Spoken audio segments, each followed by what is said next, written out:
France Bleu Nord, à votre service en direct. 9h-10h, Jean-Sébastien Lebon. Place aux spécialistes à présent et nous allons parler ce matin de stress post-traumatique. Malheureusement, l'actualité nous l'amène un peu sur un plateau, mais il faut en parler puisque c'est très important de passer, de faire analyser son stress justement après un événement traumatique. On va parler de tout cela avec notre expert Olivier Dostatny, hypnothérapeute, jusqu'à 10h. On attend vos questions au 03 20 55 89 89 sur les stress post-traumatiques.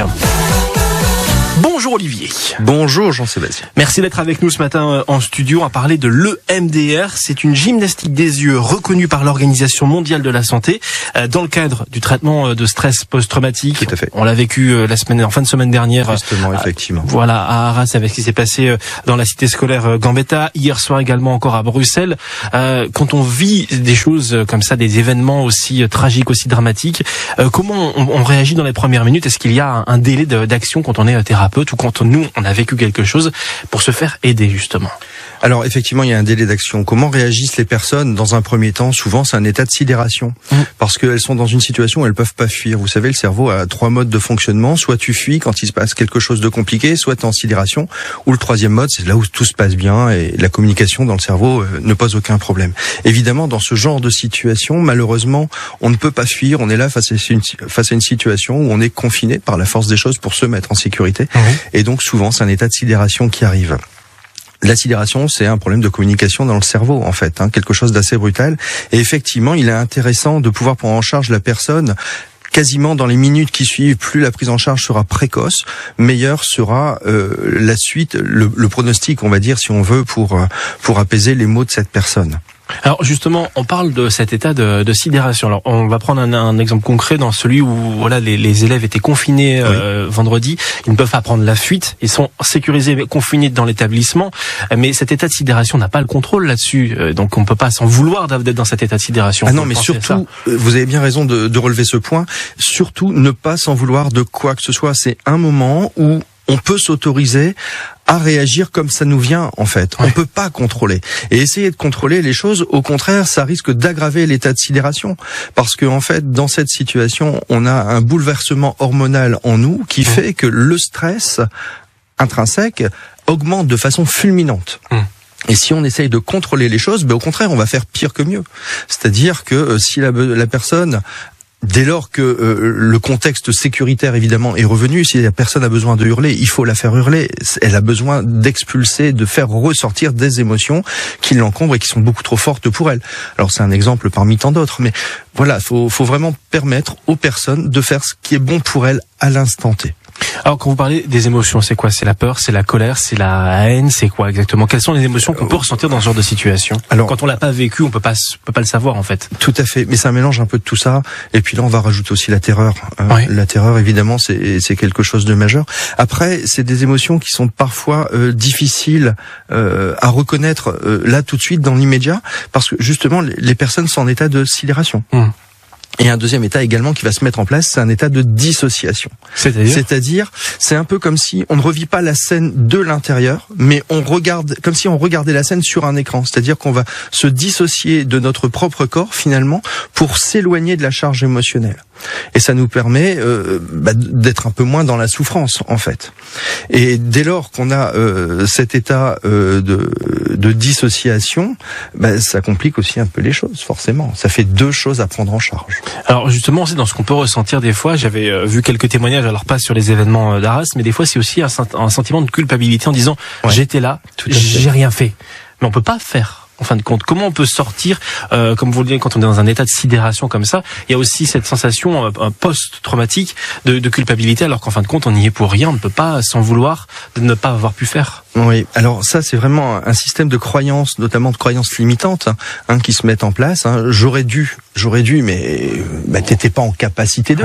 La seule chose, c'est que cette croyance limitante, elle est vraiment liée dans un premier temps au traumatisme, et la difficulté, c'est qu'en plus, secondairement, cette croyance est potentiellement autonome, c'est-à-dire qu'on finit par y croire et à rester dans cette croyance, même si le traumatisme est pris en charge. Donc ça peut être une croyance aussi secondairement qu'il faut prendre en charge. Voilà, donc faire en sorte de réparer et d'aller mieux, d'aller de l'avant pour pouvoir éviter de rester dans un cercle vicieux qui va nous faire ruminer pendant des années une situation de stress. De toute façon, un stress post-traumatique, s'il n'est pas pris en charge, dans 10 ans, dans 20 ans, dans 40 ans, potentiellement, vous pourrez toujours en ressentir les effets. Oui, voilà. Donc il faut le savoir, c'est que ça reste. Si on ne prend pas, ça reste un peu dans nos tripes, dans nos gènes, quoi. Dans le meilleur des cas, on va installer un genre de résilience, en fait, qui va nous permettre d'avancer, parce que il faut bien faire avec. Et le but de l'accompagnement, c'est non pas de devoir faire avec, mais c'est de pouvoir, c'est-à-dire transformer le traumatisme en mauvais souvenir, finalement. On va continuer de parler de tout cela avec vous, Olivier Dostatny. Vous êtes hypnothérapeute. On va parler justement de ces solutions qui peuvent nous aider dans le cadre de traitement de stress post-traumatique. On en parle avec vous ce matin dans les spécialistes sur France Bleu Nord. Florent Pagny. Nous sommes dans le rendez-vous des spécialistes ce matin avec l'hypnothérapeute Olivier Dostatny. On parle ce matin du stress post-traumatique avec notamment cette actualité dramatique à Daras la semaine dernière ou encore hier soir à Bruxelles. On a évoqué ce qu'il faut, c'est extérioriser les émotions que nous pouvons ressentir dans ces moments-là, que l'on soit de près ou de loin dans ces situations, qu'on soit devant la télévision, qu'on constate ce qui se passe à la télé, qu'on voit, qu'on nous dise encore il y a eu un attentat, ou alors qu'on ait vécu cet attentat directement de l'intérieur. Heureusement, il y a des choses pour nous aider. On va parler de l'EMDR, cette gymnastique des yeux, mais pas que, qui va nous aider justement à avancer, à aller de l'avant. C'est quoi l'EMDR? Alors, je vais répondre naturellement à votre question. J'aimerais juste rebondir sur ce que vous venez de dire juste avant.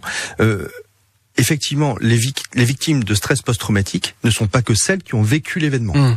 Vous parliez des personnes devant la télé. Elles peuvent également subir un traumatisme secondaire, voire tertiaire. C'est-à-dire que voir des images dramatiques à la télé peuvent suffire à déclencher un traumatisme chez la personne. D'accord. Ça on n'y pense pas. C'est vrai que on est choqué parce que on sait que ce sont des faits réels. C'est pour ça en fait. Tout à fait. Comme un film. Mais les personnes traumatisées ne sont pas uniquement celles qui sont là à vivre l'événement. D'ailleurs, toutes celles qui ont vécu l'événement ne seront pas obligatoirement toutes traumatisées non plus. On parle d'événements potentiellement traumatisables. Après, tout le monde ne vit pas les choses de la même manière. C'est ça qui est assez incroyable là-dessus. Du coup, c'est ce qu'on dit, une des solutions, c'est donc l'EMDR. L'EMDR, alors effectivement, l'EMDR, c'est connu globalement depuis les années 1980, plus précisément 1987. Ça a été mis à jour par une psychologue américaine qui s'appelle Francine Shapiro. Pour la petite anecdote, alors vrai, pas vrai, on sait jamais parce que il y a toujours beaucoup de fabulation là-dessus, mais un jour elle aurait eu un petit coup de blues, elle est rentrée dans un parc et elle a suivi les oiseaux du regard, donc les yeux sont allés de gauche à droite et elle s'est aperçue qu'au bout d'un quart d'heure, 20 minutes, elle était plus détendue. Donc c'est parti de ce concept. Et puis un autre concept aussi, quand on est en sommeil paradoxal, les yeux vont dans tous les sens. Ça bouge énormément. Et en fait, pourquoi les yeux bougent? Certainement parce qu'il se passe quelque chose. Alors il y a eu des examens qui ont été faits, des IRM notamment, l'imagerie médicale, pour mettre en avant qu'il y a une activité cérébrale intense à ce moment-là. Et en fait, quand les yeux bougent de manière très rapide, il y a c'est un peu pour le cerveau une manière de gérer les informations en fait, et donc notamment forcément de gérer les émotions. Et puis on s'est aperçu que le MDR ce sont les yeux effectivement, mais pas que. Effectivement, c'est surtout de la désensibilisation cérébrale, donc alternative. Donc on va désensibiliser les émotions de manière alternative dans le cerveau. Donc ça peut être effectivement les yeux, un coup à gauche, un coup à droite. Ça pourrait être aussi, par exemple, tapoter sur les genoux. Un coup sur le genou gauche, un coup sur le genou droit. Stimuler alternativement l'hémisphère gauche du corps, puis l'hémisphère droit. Et ça peut se faire aussi de façon tout à fait auditive. Avec le claquement des doigts, voilà. Voilà, tout simplement. Il suffit de mettre une main de chaque côté et ça pourrait également permettre de faire ce travail. Et ça permet aussi, c'est ça qui est intéressant, de pouvoir s'adapter au canal de communication préférentiel. Alors c'est un petit peu technique de la personne, parce qu'il y a certaines personnes qui sont plus visuelles, donc qui sont plus auditives, et d'autres qui vont être plus dans le ressenti. Oui. Alors concrètement, qu'est-ce que ça va faire? Parce que là, vous avez parlé donc du mouvement des yeux, vous avez parlé du claquement des doigts, du fait de tapoter, de rééquilibrer un peu nos deux hémisphères du cerveau. Mais c'est quoi la définitive? Alors, c'est un peu, c'est presque magique en fait le MDR dans son mode de fonctionnement. Pourquoi? C'est un peu comme si vous étiez dans un train. Vous êtes assis, vous n'avez rien à faire. Ça fait du bien des fois d'avoir rien à faire dans un train, de regarder le paysage. Mais voilà, et vous allez plus loin, tout à fait. Il y a une fenêtre, il y a des images qui viennent, on ne sait pas d'où elles viennent, on ne sait pas où elles vont. Et pendant ce trajet, il y a des émotions qui peuvent monter, des émotions sympas, et puis les émotions qui sont pas très cool, on peut les laisser sortir à la prochaine gare. Voilà pour le côté métaphorique. Je vous rappelle, je suis hypnothérapeute. Et en fait, la stimulation va faire que on va travailler sur une émotion au départ. On part d'un concept, l'émotion, aller chercher cette émotion, souvenez-vous de cette émotion, ça veut pas dire aller chercher tous les détails de l'horreur, hein. Surtout pas, au contraire, aller chercher l'émotion. Et puis, on va commencer la stimulation. Et au bout d'un certain temps, la stimulation va commencer à descendre. D'accord. Parfois, elle peut remonter un petit peu. Oui. Pour finir par redescendre, mais c'est normal, ça bosse. Et puis, à ce moment-là, il peut aussi y avoir d'autres souvenirs qui vont revenir, c'est-à-dire les images, on ne sait pas d'où elles viennent.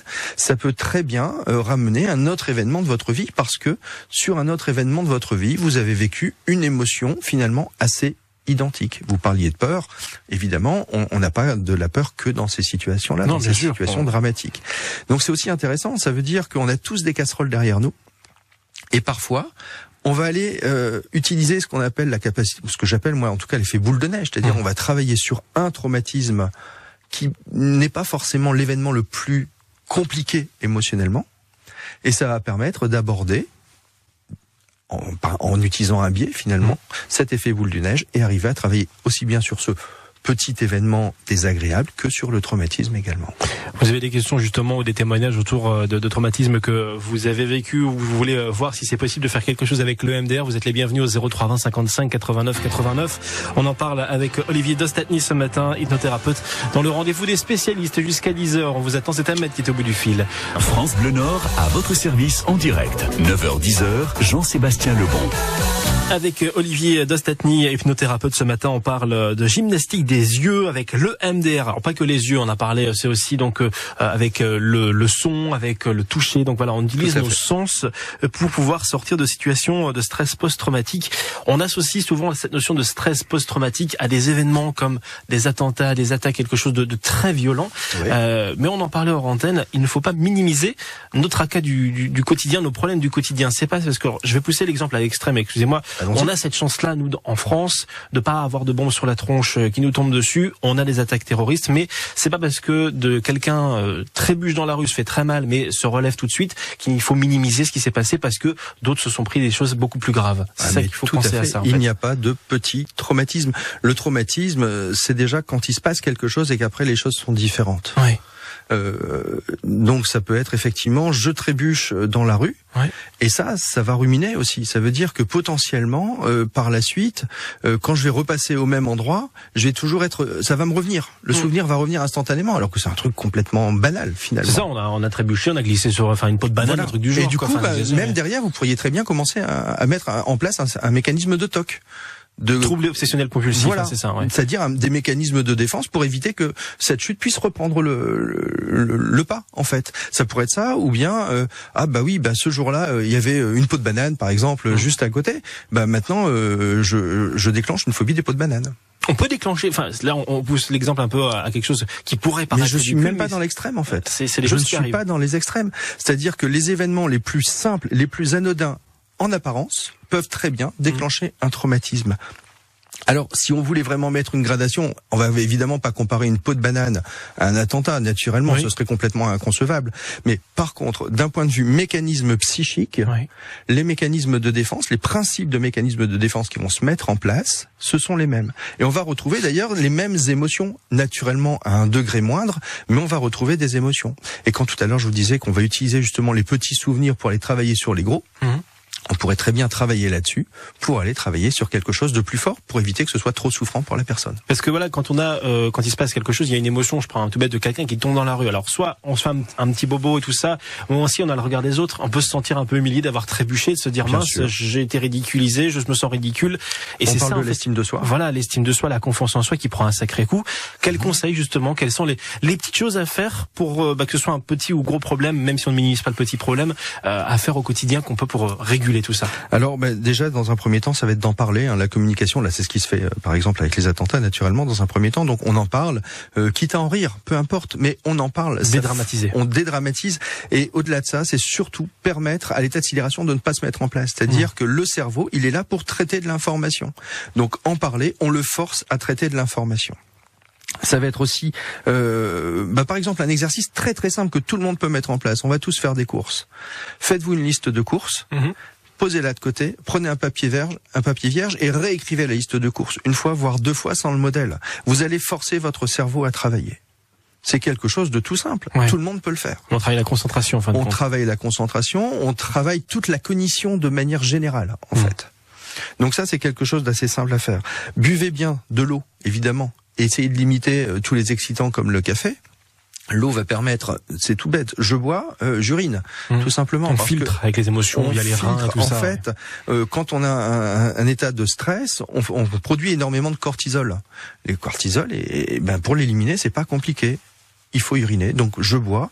Pensez à boire au moins 1,5 litre, voire 2 litres d'eau par jour pour aller aux toilettes régulièrement. Vous pouvez prendre aussi, ça fait plaisir à beaucoup de monde, 2-3 carrés de chocolat noir dans la journée. Chocolat noir, j'insiste bien.